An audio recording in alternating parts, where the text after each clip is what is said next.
Hola, hola a todos, ¿cómo están? Continuamos con la lectura de la palabra de Dios. Estamos en segundo de Samuel, capítulo 16 y 17, y también leyendo Hechos, capítulo 16. Así que nos vamos a encontrar acá con David enfrentando algunas tribulaciones, producto de su huida de Absalón, y también a Pablo y Silas y los misioneros experimentando también sufrimiento en el ministerio misionero. Así que vamos a comenzar con 2 de Samuel capítulo 16, que dice así: Nueva Biblia de las Américas. Cuando David pasó un poco más allá de la cumbre, vio que Siba, el criado de Mefiboset, salía a su encuentro con un par de asnos aparejados, y sobre ellos había 200 panes, 100 racimos de uvas pasas, 100 frutas de verano y un odre de vino. Y el rey dijo a Siba: ¿Para qué tienes esto? Y Siba respondió: Los asnos no son para que monte la familia del rey, y el pan y la fruta de verano para que los jóvenes coman, y el vino para que beba cualquiera que se fatigue en el desierto. Entonces el rey dijo: ¿Y dónde está el hijo de tu señor? Y Siba respondió al rey: Está en Jerusalén, pues ha dicho: Hoy la casa de Israel me devolverá el reino de mi padre. Y el rey dijo a Siba: Mira, todo lo que pertenece a Mefiboset es tuyo. Y Siba dijo: Me inclino ante usted, que haya yo gracia ante sus ojos, oh rey mi señor. Al llegar el rey David a Baurim, entonces salió de allí un hombre de la familia de la casa de Saúl que se llamaba Simei, hijo de Gera. Cuando salió iba maldiciendo y tirando piedras a David y a todos los siervos del rey David, aunque todo el pueblo y todos los hombres valientes estaban a su derecha y a su izquierda. Así decía Simei mientras maldecía: Fuera, fuera, hombre sanguinario e indigno. El Señor ha hecho volver sobre ti toda la sangre derramada de la casa de Saúl, en cuyo lugar has reinado. El Señor ha entregado el reino en mano de tu hijo Absalón. Aquí estás prendido en tu propia maldad, porque eres hombre sanguinario. Entonces Abisai, hijo de Sarbia, dijo al rey: ¿Por qué ha de maldecir este perro muerto a mi señor el rey? Déjeme que vaya ahora y le corte la cabeza. Pero el rey dijo: ¿Qué tengo yo que ver con ustedes, hijos de Sarbia? Si él maldice, y si el Señor le ha dicho: maldice a David, ¿quién pues le dirá: ¿por qué has hecho esto? Entonces David dijo a Abisai y a todos sus siervos: Mi hijo que salió de mis entrañas busca mi vida. ¿Cuánto más entonces este benjamita? Déjenlo, que siga maldiciendo, porque el Señor se lo ha dicho. Quizá el Señor mire mi aflicción y me devuelva bien por su maldición de hoy. Así pues, David y sus hombres siguieron su camino, y Simei iba por el lado del monte paralelo a él, y mientras iba lo maldecía, le tiraba piedras y le arrojaba polvo. Y el rey y todo el pueblo que iba con él llegaron al Jordán fatigados, y allí descansaron. Entonces Absalón y todo el pueblo, los hombres de Israel, entraron en Jerusalén y Ahitofel con él. Sucedió que cuando Usai el arquita, amigo de David, vino a Absalón, Usai dijo a Absalón: ¡Viva el rey! ¡Viva el rey! Y Absalón dijo a Usai: ¿Es esta tu lealtad para con tu amigo? ¿Por qué no fuiste con tu amigo? Respondió Usai a Absalón: No, pues a quien el Señor, este pueblo y todos los hombres de Israel han escogido, de él seré, y con él me quedaré. Además, ¿a quién debería yo servir? ¿No habría de ser en la presencia de su hijo? Tal como he servido delante de tu padre, así seré delante de ti. Entonces Absalón dijo a Ahitofel: Den ustedes su consejo, ¿qué debemos hacer? Y Ahitofel respondió a Absalón: Lléguese a las concubinas de su padre, a quienes él ha dejado para guardar la casa. Entonces todo Israel sabrá que usted ha hecho odioso a su padre, y las manos de todos los que están con usted se fortalecerán. Levantaron pues una tienda en el terrado para Absalón, y él se llegó a las concubinas de su padre a la vista de todo Israel. El consejo que Ahitofel daba en aquellos días era como si uno consultara la palabra de Dios. Así era considerado todo consejo de Ahitofel, tanto por David como por Absalón. Segundo de Samuel capítulo 17. Ahitofel dijo también a Absalón: Le ruego que deje escoger 12.000 hombres, y esta noche me levantaré y perseguiré a David. Caeré sobre él cuando esté cansado y fatigado. Le infundiré terror y huirá a todo el pueblo que está con él. Entonces heriré al rey solamente, y haré volver a usted a todo el pueblo. El regreso de todos depende del hombre a quien busca. Después todo el pueblo estará en paz. Y el plan agradó a Absalón y a todos los ancianos de Israel. Entonces Absalón dijo: llame también ahora a Husai el arquita, y escuchemos lo que él tiene que decir. Cuando Husai vino a Absalón, éste le dijo: Aitofel ha hablado de esta manera. ¿Llevaremos a cabo su plan? Si no, habla. Y Husai dijo a Absalón: esta vez el consejo que Aitofel ha dado no es bueno.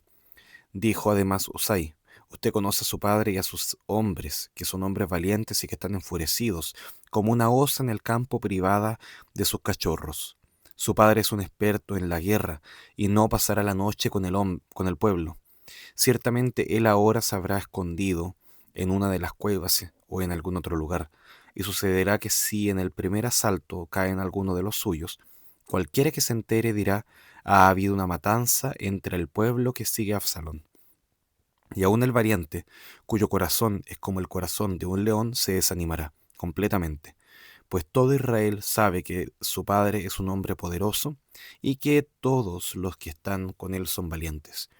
Pero yo aconsejo que todo Israel se reúna con usted, desde Dan hasta Beerseba, abundantes como la arena que está a la orilla del mar, y que usted personalmente vaya al combate.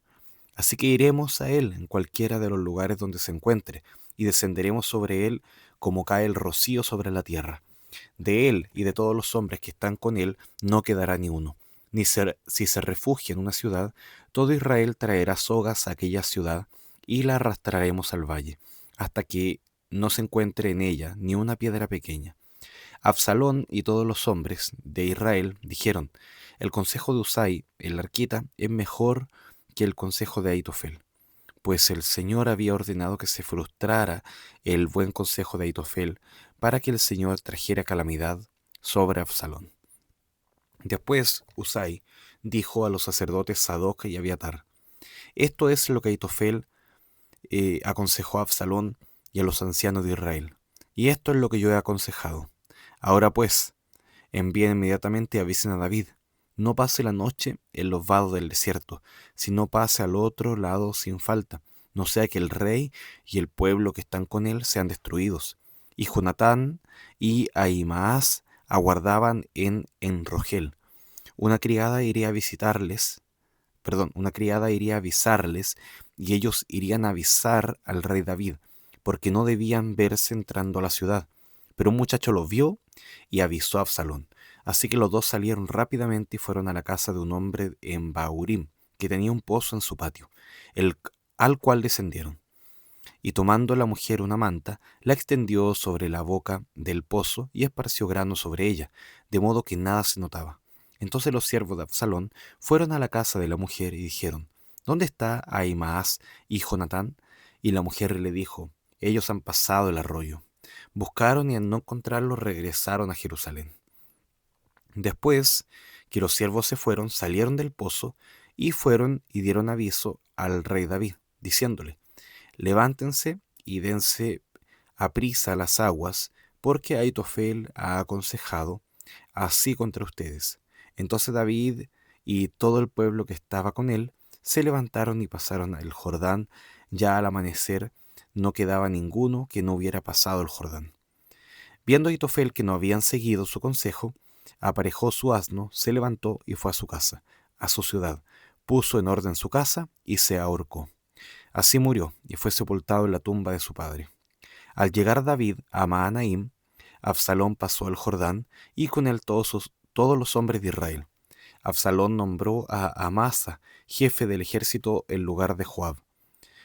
Amasa era hijo de un hombre que se llamaba Itra, el israelita, el cual se había llegado a Abigail, hija de Naas, hermana de Sarbia, madre de Joab. Y acampó Israel con Absalón en la tierra de Galaad. Cuando David llegó a Mahanaim, entonces Sobi, hijo de Naas de Rabá, de los hijos de Amnón, Maquir, hijo de Amiel de Lodebar, y Barzilai el Galaadita de Rogelim, trajeron camas, copas, vasijas de barro, trigo, cebada, harina, grano tostado, habas, lentejas, semillas tostadas, miel, cuajada, ovejas y queso de vaca, para que comieran David y el pueblo que estaba con él, pues decían, el pueblo está hambriento, cansado y sediento en el desierto. Bien, vamos a avanzar a Hechos 16, que dice así. Pablo llegó también a Derbe y a Listra, y estaba allí cierto discípulo llamado Timoteo, hijo de una mujer judía creyente, pero de padre griego, del cual hablaban elogiosamente los hermanos que estaban en Listra y en Iconio. Pablo quiso que éste fuera con él, y lo tomó y lo circuncidó por causa de los judíos que había en aquellas regiones, porque todos sabían que su padre era griego. Según pasaban por las ciudades, entregaban los acuerdos tomados por los apóstoles y los ancianos que estaban en Jerusalén, para que los observaran. Así que las iglesias eran confirmadas en la fe, y diariamente crecían en número. Pasaron por la región de Frigia y Galacia, habiendo sido impedidos por el Espíritu Santo de hablar la palabra en Asia. Cuando llegaron a Misia intentaron ir a Bitinia, pero el Espíritu de Jesús no se lo permitió. Entonces, pasando por Misia, descendieron a Troas. Por la noche se le mostró a Pablo una visión. Un hombre de Macedonia estaba de pie, suplicándole, «Pasa a Macedonia y ayúdanos».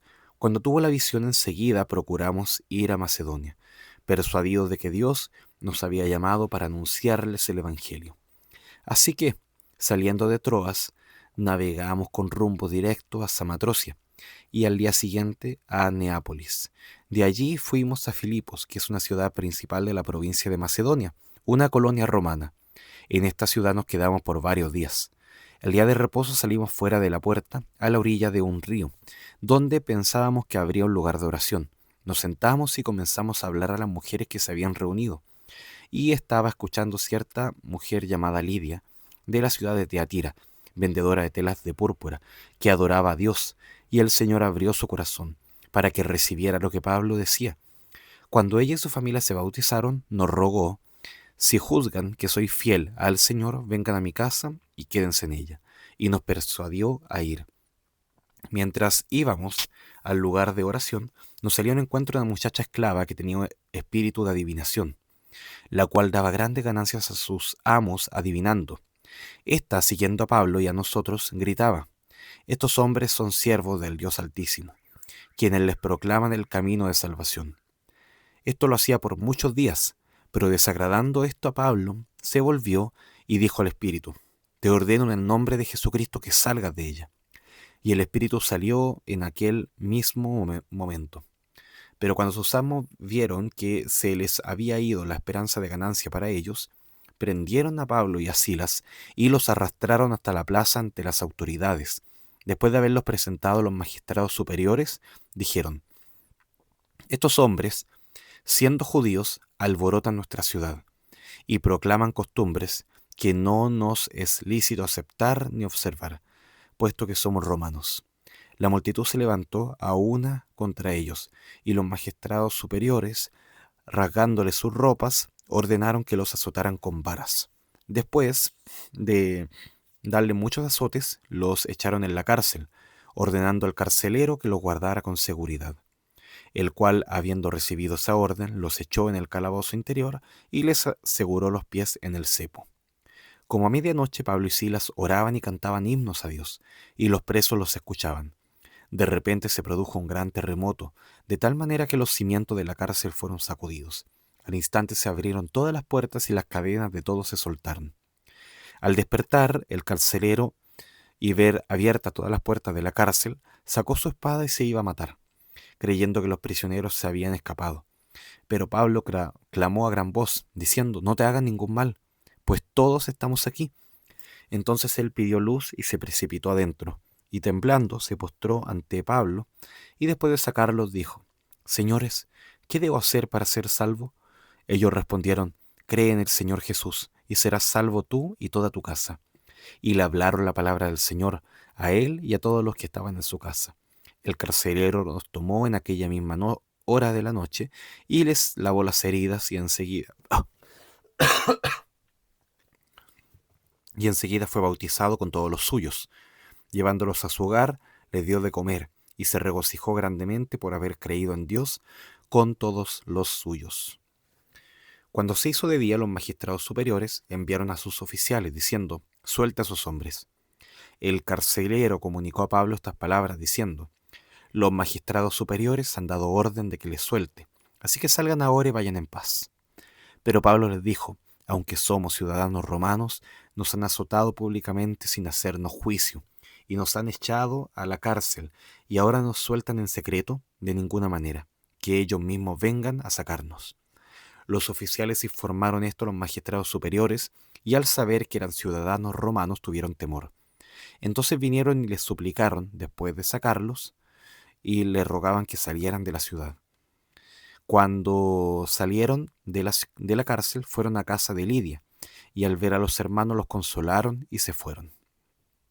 Bien, lo dejamos hasta acá entonces, seguimos con nuestra lectura, vemos estos momentos de crisis donde David huye de Absalón, tiene que estar escondiéndose, es humillado por algunas personas, se ve lo que ocurre con Simei, enfrenta traición, todo da la impresión de que es una aparente derrota, pero aún así Dios sigue con él. Es lo mismo que pasa con Pablo y Silas, que son golpeados, son encarcelados injustamente, sin juicio, son perseguidos por anunciar el Evangelio, tienen que irse de la ciudad y aparentemente parece que fueran silenciados, pero sabemos que la palabra de Dios aún así sigue corriendo. También se ven los consejos de Ahitofel, que bueno, finalmente a pesar de lo peligroso que era para David todo eso, logra Dios frustrar todos esos planes y finalmente hacer su voluntad, recordándonos siempre que Dios es soberano. Y también vemos cómo el Espíritu Santo impide que puedan ir a una ciudad, puedan ir a otra. Finalmente lo guía de una forma muy explícita para que puedan ir a cierta ciudad determinada. Dios dirigiendo finalmente a Pablo a un lugar específico y nuevamente Dios mostrando que siempre es el que tiene el control, el que gobierna todo, sea por sus palabras, sea usando personas, sea por medio de Dios el Espíritu Santo, pero siempre Dios es el que determina los caminos en los que andamos. Así que bueno, lo vamos a dejar hasta acá, vamos a orar. Gracias, Padre, por tu palabra, gracias por los caminos que nos muestras que debemos seguir. Ayúdanos, Padre Santo, a apartarnos de caminos de pecado, de caminos de maldad, de nuestras propias concupiscencias, y ayúdanos, Señor, a mantenernos firmes en ti, sujetos a ti, Señor, a tu palabra, y buscando, Señor, tu voluntad, la cual es buena y agradable y perfecta. Oramos, Señor, dándote gracias por esta lectura, y pedimos, Señor, que nos siga guiando. En el nombre de Jesús, amén. Bueno, queridos, que Señor les bendiga, un gran abrazo. Chao, chao.